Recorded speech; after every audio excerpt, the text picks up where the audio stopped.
Hi, everybody. Welcome to today's steamed persimmon pudding live stream. My name's Carrie. I'm City Market's Assistant Outreach and Education Manager. Super excited to be able to offer these classes still.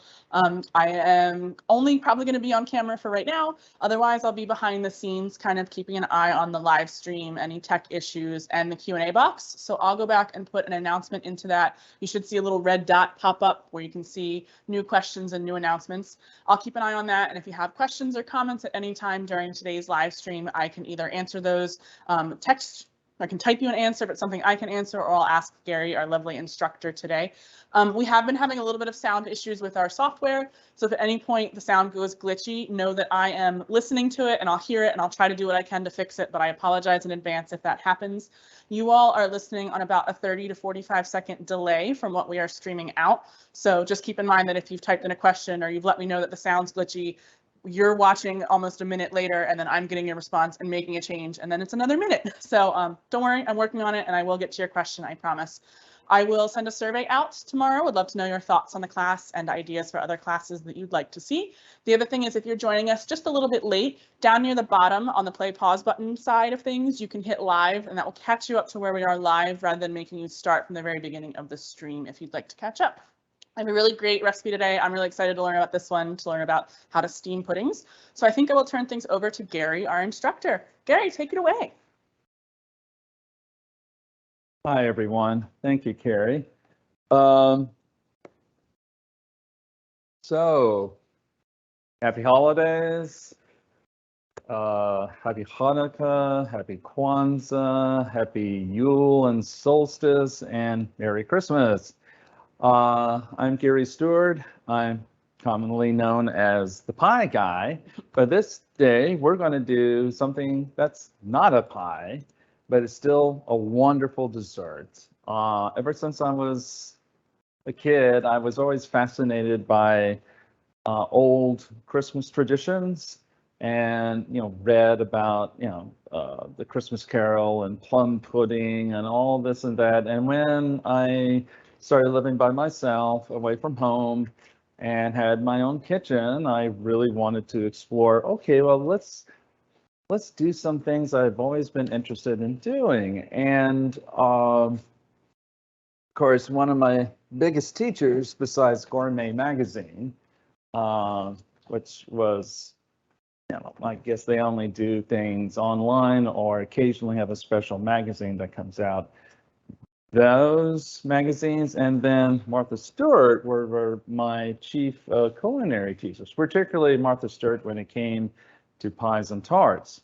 But in 1989, she came out with her Martha Stewart's Christmas, and it is rather outrageous, all the things that she does. Of course, she had an army of people helping her.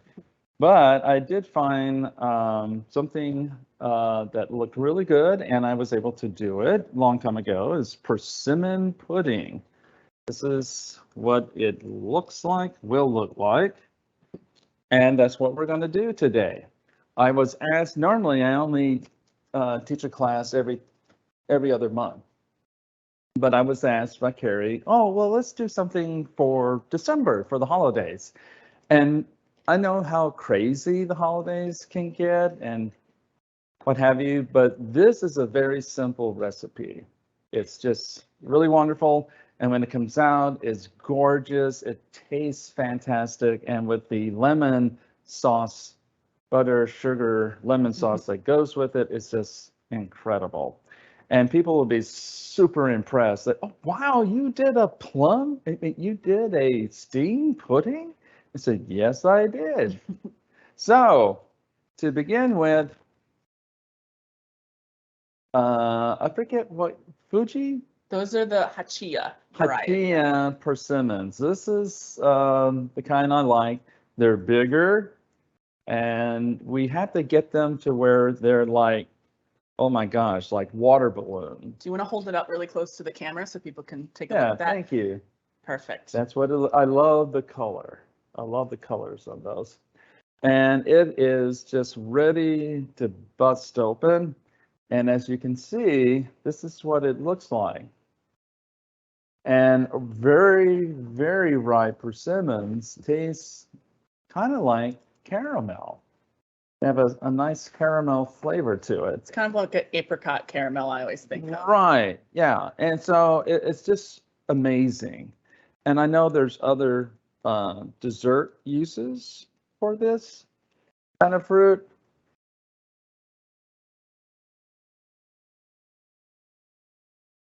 Yeah, so you'll notice if you come shop for persimmons with us, we have two varieties. This is the hachia. Again, it turns into almost like that water balloon texture when it's ripe. Otherwise, if you eat it too early, it's very tannic and astringent in your mouth. Oh, it's not pleasant. And then you'll also see the fuyu variety, which are shorter and flatter and rounder, and those stay sliceable. You can slice them into a salad. They're a little bit more of like an apple texture when they're ripe, and they don't have that astringency. So for this recipe, you specifically want the ripe, round, hachia, squishy. You can see it's like liquid in the middle. That's how it's supposed to be. Yeah, you'll think like, ooh, I let it get too ripe, but nope, it's supposed to be like that. The riper it is, of course, to a point. Yeah. You don't want to just bust and go all rotten and go all over your kitchen. No, you don't want that. So very simple. I scrape as much as I can of that persimmon goodness. Oh, it's just.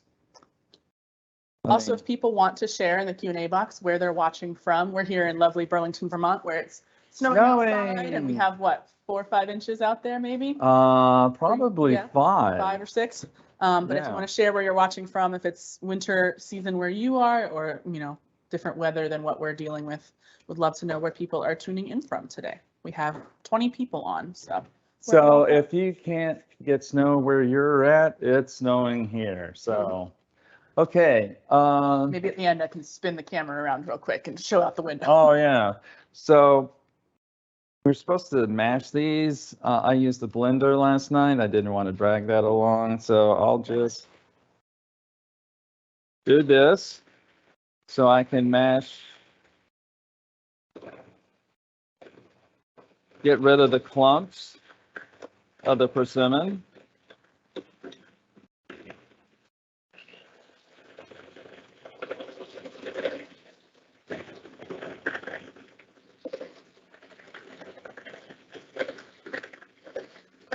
Get it to where it's a nice consistency. I don't want to have any clumps of persimmon flesh.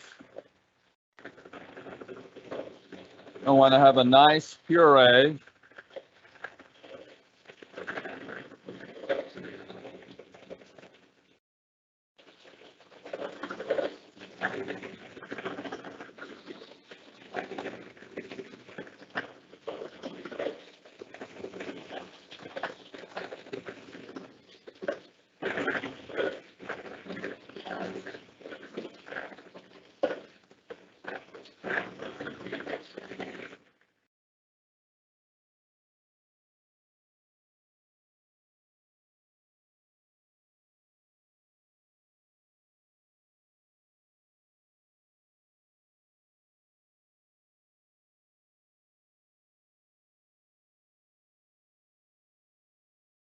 All right, we have someone asking, we have Anne asking, if you have super ripe persimmons but you don't want to make the pudding yet, can you freeze them after mashing them, or is there a better way to save them?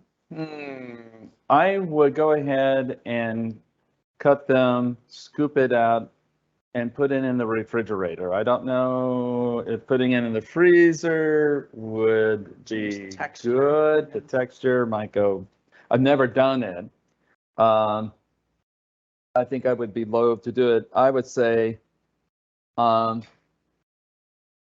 just scoop them out and put the flesh in a container and put it in the refrigerator. And then make it within a couple days. Yeah, in a couple of days. Things go bad even in the refrigerator, as we all know. So we have Auburn, Massachusetts. We have Andover, Massachusetts, who says they're excited for class. They've never used persimmons before. Wonderful respite from holiday stress. Portland, Oregon, and San Francisco, where it's 42 and clear. Wow, San Francisco. And is that Portland, Oregon or Maine? Portland, Oregon. Wow. Hey, West Coast. How are you doing? Then we have someone asking, sorry, I missed how the flesh was removed. Just scoop the pulp out from the skin. Yep, we just cut them in half. Right. I just pulled these off. You kind of have to twist them a little bit. And then I just cut them in half, makes it easier. And then just use a spoon, probably a larger spoon. This is good enough. And just kind of scoop out as, even scrape the skin. We don't want the skin necessarily to go in. If little pieces go in, that's okay. They don't taste bad. But the thing is just to get the flesh out. I mean, the meat out of the persimmon.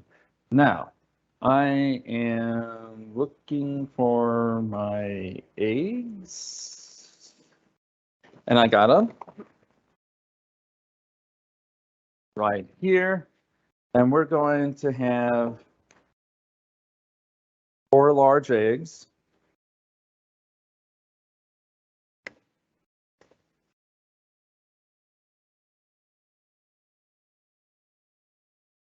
I like getting extra large or jumbo myself.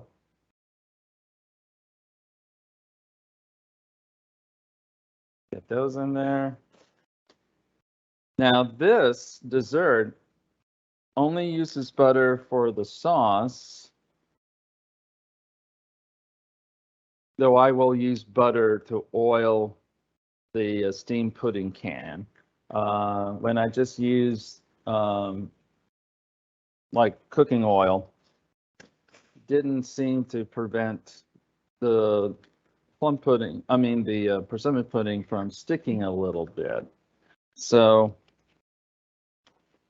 but it's a very rich dessert, even without the butter. Have hello from sunny, but with 2 feet of snow, upstate New York. Welcome. Oh, hello. Yeah. Wow, That's a that's little bit harder than we did, I think. yeah, that's more than what we have here. Hope you're able to get out and about.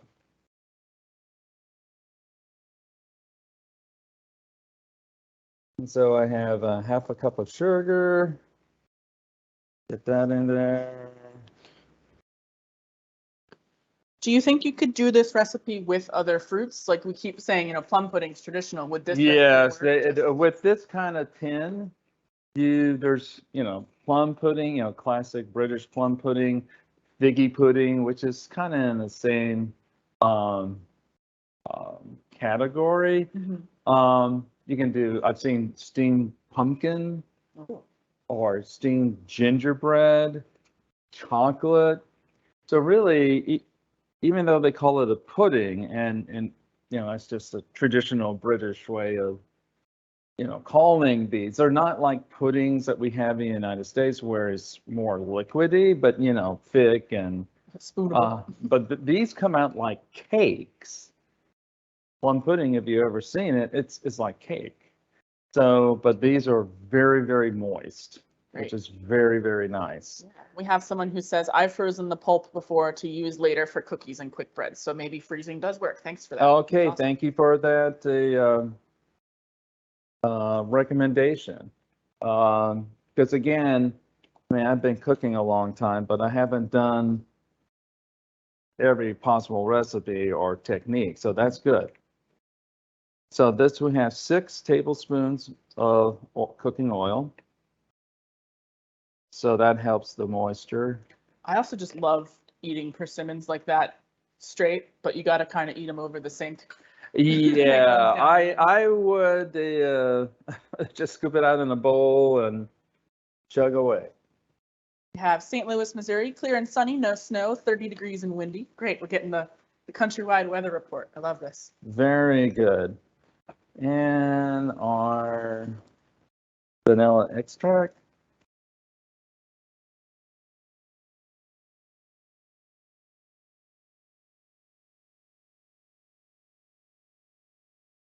It's just so wonderful doing this. I mean, when one cooks, one should see oneself as an artist. I mean, you are. We are. and to make something very, very beautiful. So I'm going to beat these until the mixture is fluffy.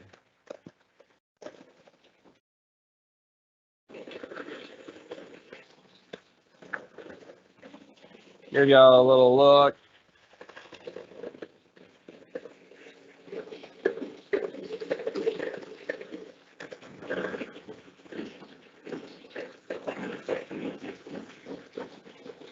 Get it going a little bit.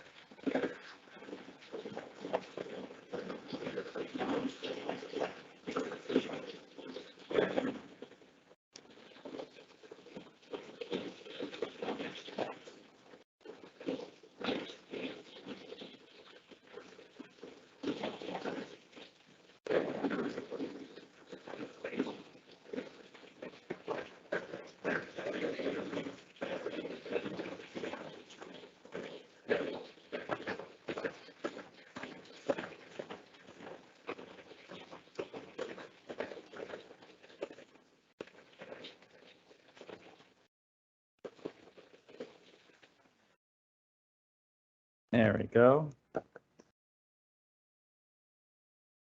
little fluffy or foamy.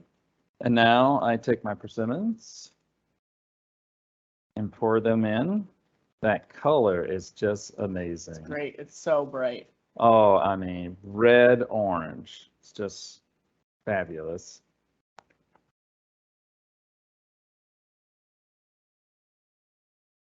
Now, the monastery I was a Zen Buddhist at with Thich Nhat Hanh in France, originally they wanted to call it Persimmon Village, but they couldn't get a hold of persimmons. It's in southwestern France. And so and also it was a prime prune area. And so they decided to plant plum trees, which we sold to make prunes with. I'm glad they still called it Plum Village, not Prune Village. So a little friend who came by, just waving to him. And then I beat it some more.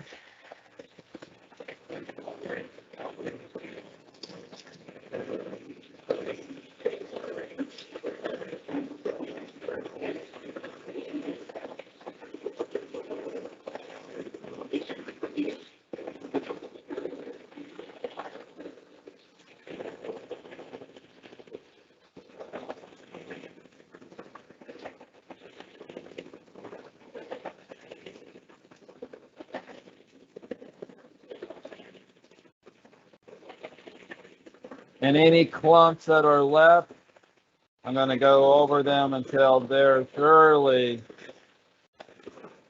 blended in.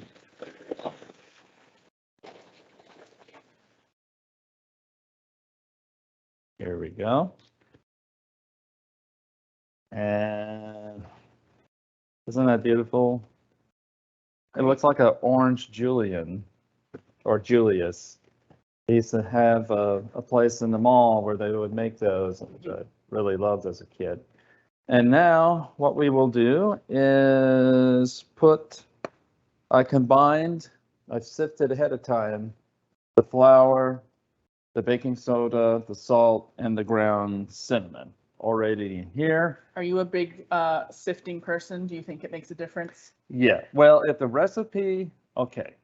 I was brought up, you follow the recipe as much as possible. There's a reason they say things. And so I think it helps lighten the flour, fluff it up a little bit, so maybe it won't be so clumpy, but also you're mixing your dry ingredients together. And so it's more thoroughly, evenly combined. So when they say sift. And I was able to find a really good one, a big one. So I will just put in a little at a time. What I really do not like is having batter spit in my face with the flour. I just do not like that. I try to have a clean kitchen. And as you can see, I'm just kind of work it in. We're not having to fold it, we're just blending it in. We have someone asking, could you do this in a Vitamix blender or would it get too liquidy? I think you could, but you would probably have to have a pretty big one Yeah. to be able to Three-quart. do it. Now, I think I can do it this way and use the mixer since the bowl is a little higher.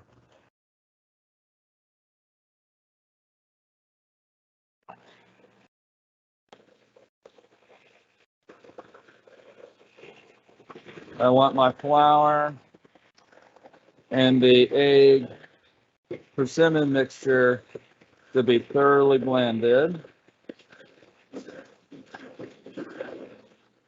And as you can see, it's really, it is a cake batter. It almost looks like food coloring, like fake orange, you know? Right. It's so vibrant. It looks like you got Yeah, food yeah. coloring. And with a little bit of cinnamon, oh, it's so good. And I imagine, I mean, you can go online and see, you know, pristine persimmon puddings. I'm sure you'll find a number of them, and you can experiment what kind of spices you want to put in. Maybe you want to put in a little bit of rum to give it a little kick. Right now, though, I just want to, you know, just do the basic Martha Stewart recipe.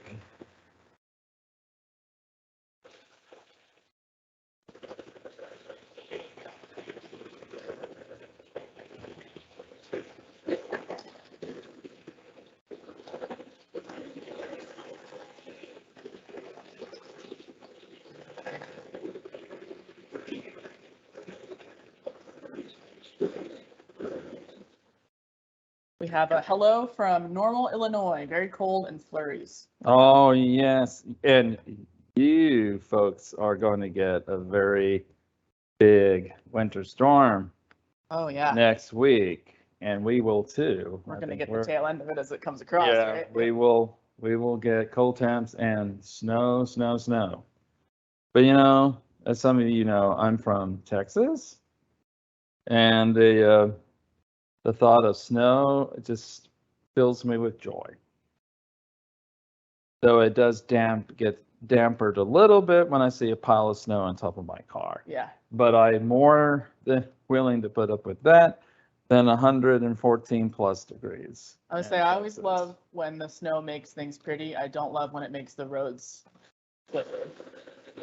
Yes, that means people should stay home Yeah. and not go out. Just enjoy it out the window. Just enjoy it, walk out into it. But it wasn't bad today driving here.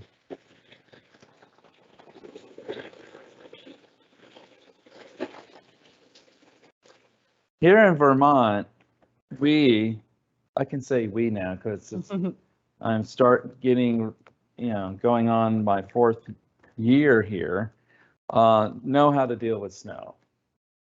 In Texas, oh, Lord have mercy.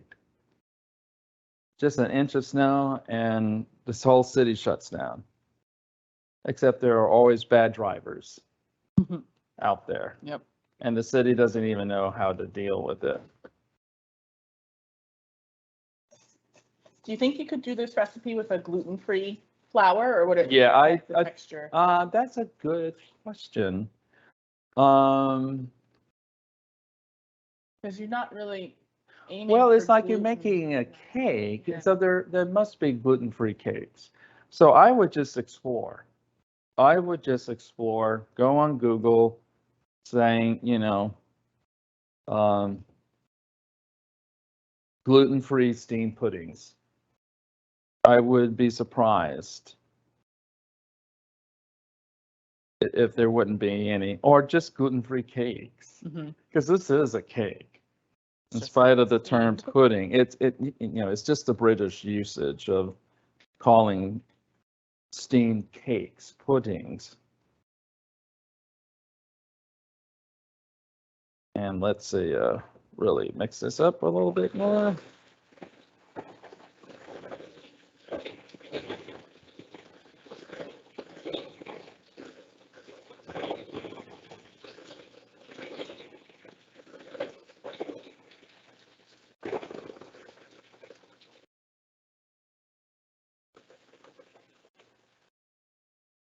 there we are. And again, as you can see, that is cake batter. Yeah. Okay, it's nothing like what we think of as puddings. Nothing wrong with our puddings. My mother just made it, always would make incredible banana pudding, which is a very southern tradition. I don't know if it's common up here. I've had it before, but I think it's definitely a southern. Yeah, Southern Southerners, we can be ornery, but we love our sweets. We love our sweets. I made a homemade butterscotch pudding with booze in it, and that was good. Oh, I love Yeah. butterscotch pudding. And my mother and her mother, Grandma Creagh, would occasionally make caramel meringue pie. Talk about sugar overdose. But it was just amazing. So the recipe did call about just using cooking oil, but my pudding, which I will show you, is still beautiful, but it kind of was a little sticky in some places, so it didn't come out totally immaculate. So I'm going to use butter this time. See, maybe it can have a better non-sticking quality to it. And you can get different kind of molds. I just like this one. I love the decorative top. And, you know, people will look at it and say, "Wow, how did you do that?" Did it with my hands. But I love. We had someone comment banana pudding class ? Do you have your recipe? Your family Sure recipe? could. I need to find one, but that's not hard. I mean, quite often I just get on Google and start looking. Like, you know, I had something like with my salted caramel apple pie. Yeah. I had maybe 1 or 2 cookbooks that have salted caramel apple pie in, but I'll look and see if there's some modifications I can do to it. You know, any kind of pie or tart or dessert, I'll look around and see what sounds really good. So I can find that for a banana pudding, which is so comforting. All right. Oh, I see a little black seed. No, that's not a seed. That's just a bubble. Okay. And yeah, I think the persimmons that we get now are bred to have no seeds. Because right. We used to have the kind that had seeds in it, and now we get right. Yeah, and in this old cookbook of Martha's, she talks about getting the black seeds out. She's a perfectionist, as everyone should know. So I try not to get any of the batter on the center raised cone much as possible, and it just kind of evens itself out. Someone asks, how deep is that mold? Could we use a bundt pan if we don't have a pudding mold? I think you could use a bundt pan. It's the same principle. It just looks thinner, right? Your pudding mold looks pretty thin. The thing is, this is steamed. Okay, this is steamed, and a bundt pan may not be high enough, but you can go to any cooking store and you should be able, I mean, a kitchen, you know, place that sells kitchen supply, and you should be able to find this. I mean, I didn't go to anything particularly special to get this. Bet you could probably, if you're a thrift store person, find them in Goodwills or resource. Oh yeah, I'm get sure. rid of them a lot. And then you can special order them if you need to. I mean, if you're in a more rural area and you don't have access to like specialty shops, then order it online. And you probably find a whole slew of different types of molds. Fancy Yeah. designs and Get some really decorative stuff. So let me get that.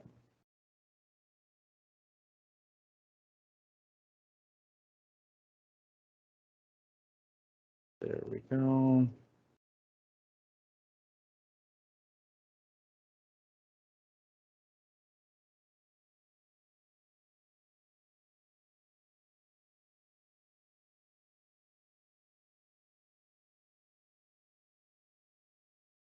Sorry for the licking of the fingers, that's okay. but I hate to waste any of the batter. Okay. There you go, right in there. And I will get my lid. I think it was over on that table. Here we go. Yeah. Do you want me to bring the large pot of hot water over to you and we'll ladle some in? Yeah. Let me do So that. what I'm going to do, and would you perchance have a rubber band? Yep, there's a bag right by the I see it. foil. I see it. Thank you. Thank you. Yeah. So what I'm going to do is, according to Martha, get a piece of paper, parchment, put it over like that.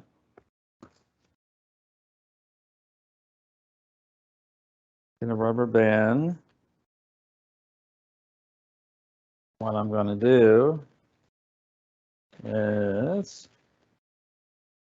try to do it without tipping the pudding mold, because you don't want to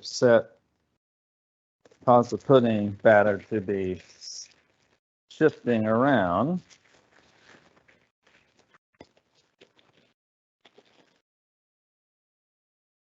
And you just have to, like, you're the boss over the rubber band. Okay? It's not that hard.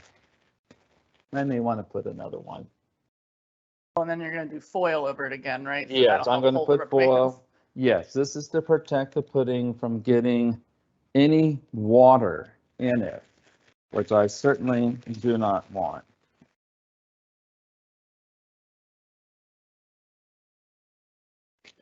The moistness for the pudding to come from the oil, the eggs, and of course the persimmons, not from the boiling water.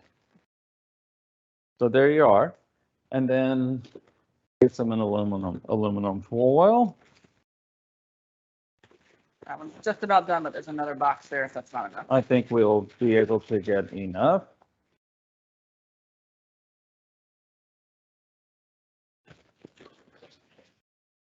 There we go. Get it nice and snug. Fold it in like that. You don't want it loose. There you go. It's really simple, isn't it? I mean, really. Even your kids could do this. Coming over with hot. All right. You will see me on camera again. I lied. So I think we want to put it in that pot and then ladle some water. Yes, thank you for reminding me. Ladle. Thank you for reminding me of that.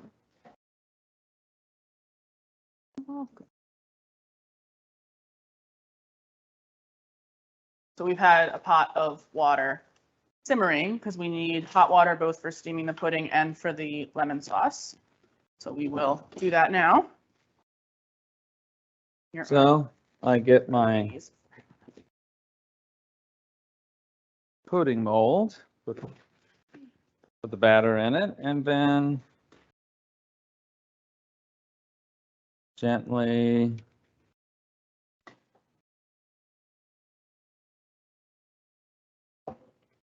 Thanks. Let's Sorry, center for you. move that there.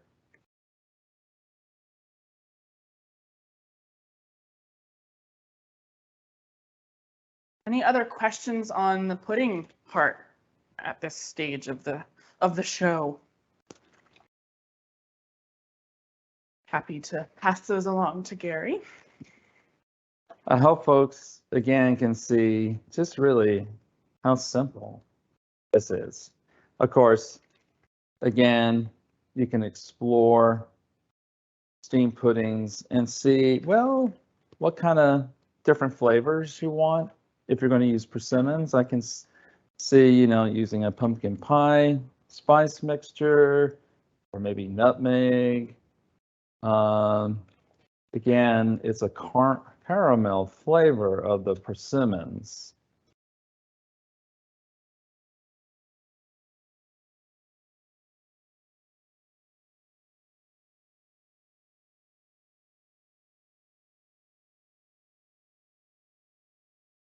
And also, I think it's a great way of connecting with our ancestors. This is how they made things like this. And it's just really festive. And you can tell, I did this. And it wasn't that hard. We have two questions coming in. Yeah. Someone asking, can I just verify that the little lid was on the pan before the parchment and foil? I have the same one. I would put The lid of the mold and then Right. parchment and then foil. Yeah. right. So yes, lid is on there. And someone else is asking, why not put the hot water in before the pudding mold? And it's just because of how we had to do this for the class, I think. Yeah, Just I 'cause we had the mean, water going. yeah. The thing though is if your water is boiling and you're trying to put that in, it Reaching can down get into a hot- kind of hot. Don't want, we're cooking pudding. We're not cooking our Yeah. fingers. And you're only going about halfway up your mold, correct? Yeah, exactly. Halfway. And yesterday I just plopped my pudding mold in a pot that just had regular water, and then I turned on, the heat, and then gradually started boiling. And when it started boiling, then I turned it down, covered the pot, and just let it on low heat and let it simmer for 2.5 hours. Great. We have someone here. I wasn't able to get out to get persimmons because of the snow, so I used a mashed buttercup squash that I had on hand instead. The batter tastes great and it's a beautiful orange color. Excellent. Yeah, a very creative. Now that's a cook right Mhm. there. And I love Squash. butternut squash, and they make very good pies. I have one at home that I was deciding what to do with. I might do something like that. Yeah, my husband used one with, he made a baked and roasted Brussels sprouts, butternut squash, and mushrooms. Oh, yeah. Oh, very good. So here we are.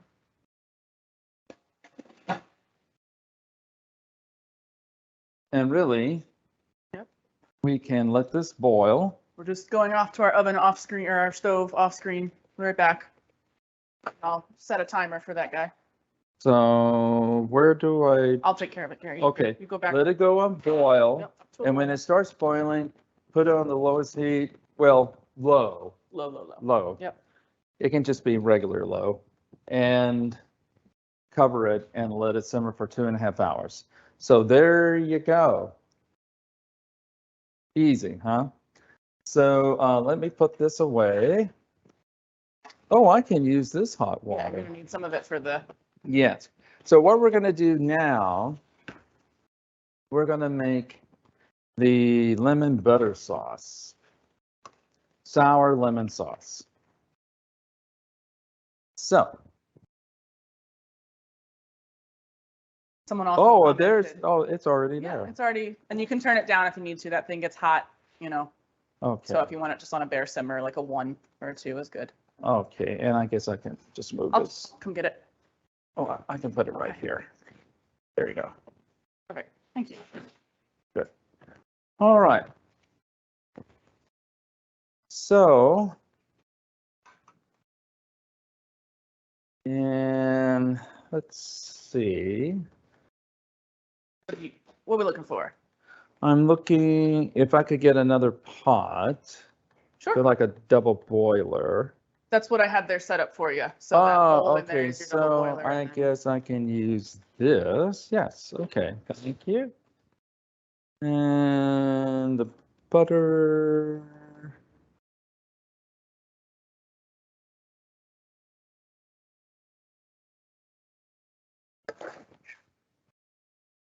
Okay. There's some oven mitts or hot pads there for you on the table if you need them. Yeah. Okay. Let's get through here. So I'm going to put in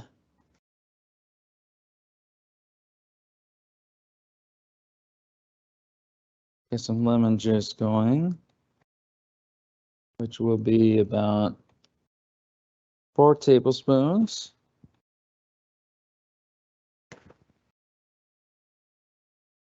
Strain them.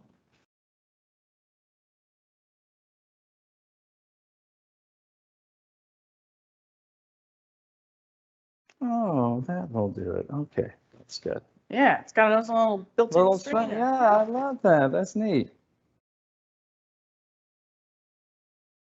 Last year I made a traditional plum pudding. It was wonderful. And right before I served it after our Christmas dinner, I doused it with a brandy and lit it. Set it on fire. Yeah. Blue flames. It looked fabulous. So we have someone saying you can add the water in with a hot water kettle if you have one. Yep, great. Yep. We just didn't happen to have one in our kitchen. And we have someone asking, is there a need to use a rack under the mold in the pot? I didn't use it last night because I don't have one. I think it's in the recipe just because of Martha, but Yeah, Martha. But you know, we're going to use something Yeah. like this. we had talked about using them, but we just put it in already, and Right. it turns out fine without a rack. Yeah, so. it's fine. So, but if you want to follow by the rules, I remember growing up in those little kind of raised iron things that people could set on. Yeah. If you had something like that, you can put that there, or just a lid to a mason jar. So, okay, here we go. We get enough lemons. So really, I'll be interested in what are y'all fixing for the holidays? Cookies for your special meal for Hanukkah, Kwanzaa, Yule and solstice and Christmas. I mean, I love this time of year. My mother, she would just go all out. She made lots of cookies. She would make 2 kind of fudges, of vanilla fudge and chocolate fudge, and divinity, which was her favorite, with pecans. Sugar cookies. All her sugar cookies were so good. And then, of course, there would be some kind of pie for Christmas Day. So share some of your holiday specialties. Be interesting to hear. Yeah. And the water came to a boil for the pudding, so I turned it down to a simmer, and I am now setting a 2.5-hour timer. Okay. So I am going to. We're planning on doing a beef roast and some Yorkshire puddings. Ooh. Because they were my mom's kind of childhood favorite thing. Oh, that sounds good. Sounds very good. And let's see here.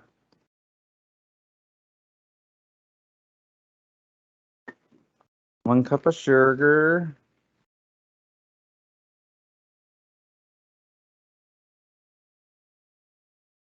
There's that box there of the. Yeah.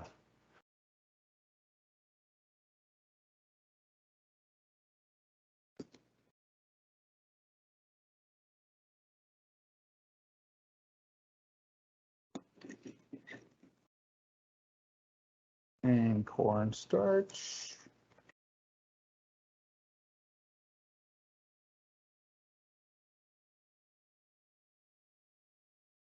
Also, what memories do you have of the holidays that are very special to you?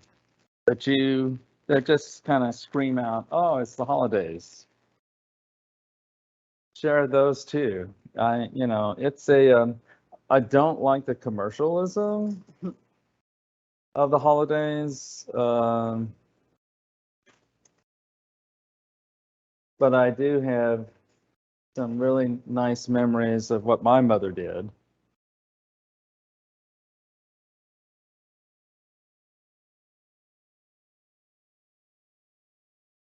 I love making sugar cookies. Rolling out the sugar cookies on the kitchen table. Oh, yeah. That was fun. Cutouts.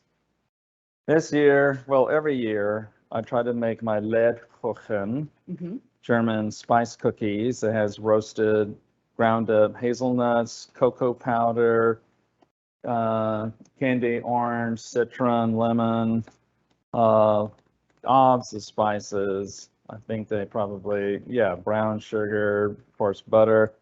Oh, they're just wonderful. I glaze them with a simple glaze, and the longer they sit, the better they are. Okay, and then I need to add a little bit of salt to this. What is the benefit of doing this in a double boiler rather than just right on the heat? I think it's to protect your sauce from scorching. I do this when I'm making any of my like puddings, like for my chocolate meringue or any of the meringue pies. So this is what I need to do. And let's see, I need to get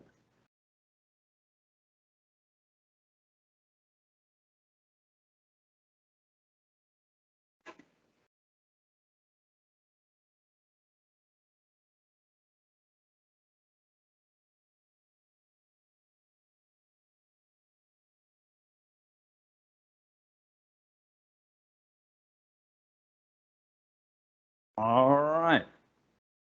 There we go. Put this back over this.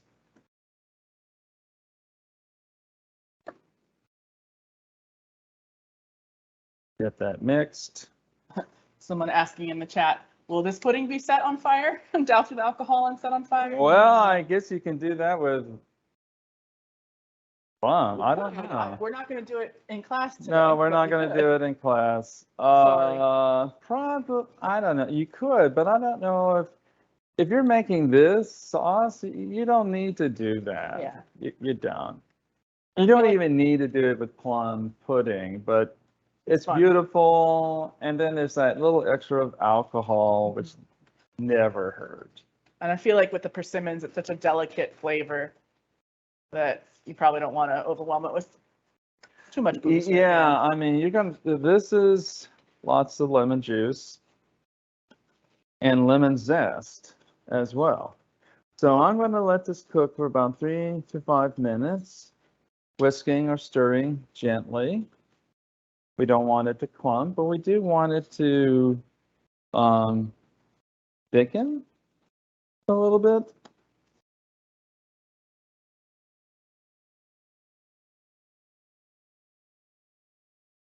Now, it didn't sound like a lot of people shared what their favorite cookies. We're staying quiet on that one.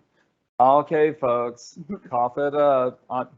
And you can send us your recipes. Can they? They can email me, yeah. Yes, email us your recipes.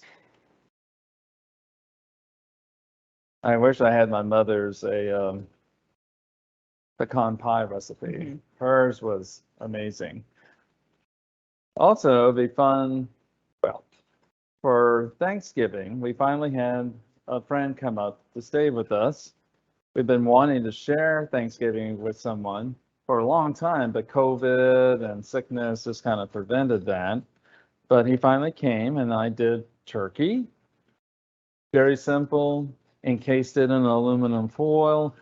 Came out super juicy, even the white meat. I made oyster stuffing, which was excellent. I made my own cranberry chutney, which is amazing. Mhm. Somebody told me the smell and taste of it screams the holidays. I said, yeah, it does. And I made my maple bourbon pecan pie. And what I did last year was my dark rum extra ginger pumpkin pie. Yep. So people were happy campers. Okay, that's thickening. We did a caramelized honey pumpkin pie. Ooh, that Like, sounds you do a good. brown butter and then you add honey to it and keep cooking it so that the honey caramelizes, and then that's what you use to sweeten instead of condensed milk. Ooh, that sounds good. Yeah, it turned out pretty well. Yeah, that's about 4 tablespoons. Lemon. But we do love hearing your holiday traditions if anybody wants to share in the Q&A. Even if it's Festivus. Like, what are you going to be, what grievances will you be airing? I make my grandmother's steamed brown bread with raisins every Christmas for my sister as a present. Oh, I try to make, steamed. yep, steamed brown bread. Yeah. And that is in England, Britain, that would be considered pudding. Yeah. And this is a steamed cake. That's really what it is. And then I try to make different recipes of cookies each year and send them in the mail to friends all over the country as a fun tradition. That's great. Try Oh, something new that every year. is fun. And I'm going to be, later this evening, my husband and I are hosting a wine tasting party at our place. One of my coworkers here, before COVID hit New York City, he worked at a wine shop in Manhattan, and then he also wrote for 2 wine magazines. And so we're going to enlist his service. He already selected the wines. I'm going to be serving the pudding that I've made last night, and which I will show you in just a little bit. And then I made several weeks ago, at the beginning of this month, or right after Thanksgiving, I made I got it from an old gourmet magazine years ago, and it's a traditional English country Christmas cake. And Like I guess you can say it's like fruit cake, but that would be a slander. I'm from Texas, as some of y'all know, and south of Dallas is a town called Corsicana, and they have a Collins Street bakery. I'm sure some of you have been afflicted with their fruit cake. Uh-oh. It's just chock full of candy fruits, and it's disgusting. It is Tell horrible. us how you really feel, Karen. Yes, I have someone do. say the peanut butter cookies with the Hershey Kiss in the middle are my favorite to make with friends and family. Oh, Love that those. is, oh yeah, those are fun. And my mother would make pecan, like sandies, but in a ball and covered with powdered sugar. Oh, pecan snowballs. Yep, we make yeah, those. those are so good. So anyway, that's pretty much done. And you wanted to get it thick, and it's on its way. Mhm. So and then once it's thick enough, yeah, I mean, you don't want it like soup, I mean, like jelly, but you want it a little thick. And you just let it cool. And then by this point, your your persimmon pudding is already ready. So I'm going to show you the pudding. Yep, and we might be ending before 11:30, it looks like. So now we're gonna let you go a little early for your Saturday, and then also now is the great time to get any questions in because, like I said, we're gonna end a little early. So, But we will have a tasting. And so this is what it looks like. So it's quite beautiful. people will be very amazed that, oh, you made that? Say, sure enough, I did. And we're going to, oh, I just remembered we need to add butter to this thing. Gotta have butter in the butter sauce. Oh my God, this is like forgetting to put something in that pie. Oh, the caramel in the Yeah, it's a pie. caramel. Yes. But this time I caught myself. Oh. Yes, we have to have butter. That is the secret ingredient. Someone says, I have a great dried fruitcake cookie recipe. Ooh. Yum. I that- always love to, have you ever had the stuff that's basically, it's like a loaf of fruit and nuts held together by like egg white? It's barely any batter. It's mostly just the stuff kind of Right. together. I always love Yeah. those. I love Florentines. Mhm. There's so many. And if you're in this area, our kitchen can produce cookie trays. And I tried some, they brought some of the cookies upstairs, and oh my gosh, they were amazing. They were amazing. Okay, so we're getting ready. Let me get a couple of plates. We don't have to cut into it if you were going to serve it. Oh, it's tonight. okay. I'll just listen. We had to demo. We had to taste it to make sure that it's acceptable. Well, I mean, we'll just take a little. Anne asks, why can't you refrigerate and reheat the sauce like the recipe says? well, the queen of the kitchen says you don't. I'm sure the texture would be affected. I am willing, well, I'll have to make a new batch, but I think what you can do is probably just add some hot water to it. Don't put it in a refrigerator, just let it cool. Add a little water, maybe a little more lemon juice. And we can experiment today. I can stick a jar in the fridge and then try it. Just see what happens. But if Martha says no, there must be a reason. I would imagine it's going to either clump or get really thin, like the corn. I think so because there is flour. Cornstarch. Yeah, there is I'm sorry. Yeah, there is cornstarch in it, so it will, probably clump up. And I'll let you know. Like I said, I'll take some of this, I'll put it in the jar in the fridge, and then try to reheat it and let you know what happens. Okay, so let's try this little sucker. Plates are in the one right behind you there. Right here? Yep. Down on the bottom shelf. Any other questions at this point about the process, the procedure?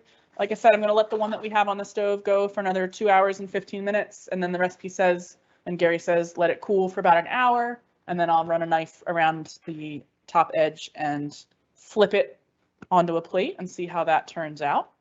But now is the perfect time to put in any last minute questions, anything that you're doing for the holidays that you want to share. And otherwise, we will taste test and then let you all enjoy the rest of your Saturday. Look at that texture. Can you can you kind of tilt it up towards the camera a little bit? Look at that. It is super, super moist. Yeah. It is amazing. And we're just going to add a little bit of this. And then set it on fire. No, just kidding. Okay, and Carrie, you will be our guinea. Oh, I think you should, because nobody wants to hear me chew into a microphone when they can't see me chewing. All right. But you should enjoy it. And then we'll feed Fred too when he comes back.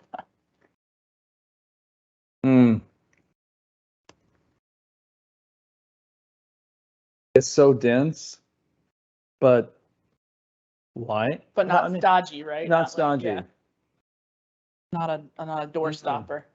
And that butter sour lemon sauce, oh my gosh. Great. They will love you for this. Everyone's just saying in the chat, thank you. This looks so good. Can't wait to try it. Merry Christmas. How many folks do we have? We had 22 log All on. right. Yeah. Very We good. have a great audience today. It's great to kind of feel connected to that many people when we can't all, when we're not all in the kitchen together, and we know that you're all across the country and potentially other countries. Yeah, I watching love this. that. Yeah. This is joy for me. And I apologize if there was a little more quietness during this, but it's been a while since I made the sauce, so I had to kind of concentrate on that. But I hope that this looks appealing to you, that you'll give it a try, and then let us know how you and your family liked it. Yeah, we love getting pictures. If anybody does make this recipe at home, you all have my email. We had the link to this class, so we would love to see photos and hear kind of testimonials about what you thought of the recipe, or if you made any changes, let us know how that turned out. I will, like I said, do the sauce experiment and then send that out with my survey link probably Monday. Excellent. Let you know how that happened. And let your friends know about this class. I guess my next one will be February. Yep. Which Valentine's, and I probably will do a sunken chocolate cake, or I don't know if I did this before, but the chocolate Kahlua. We've done that one. That's what we started with. That's the first Oh one we yeah, shot. that one.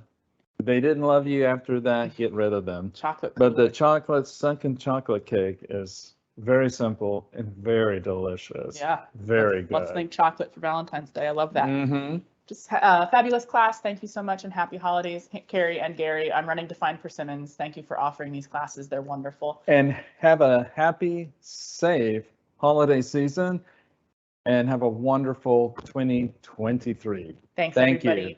Have a great rest of your weekend. Bye. Bye.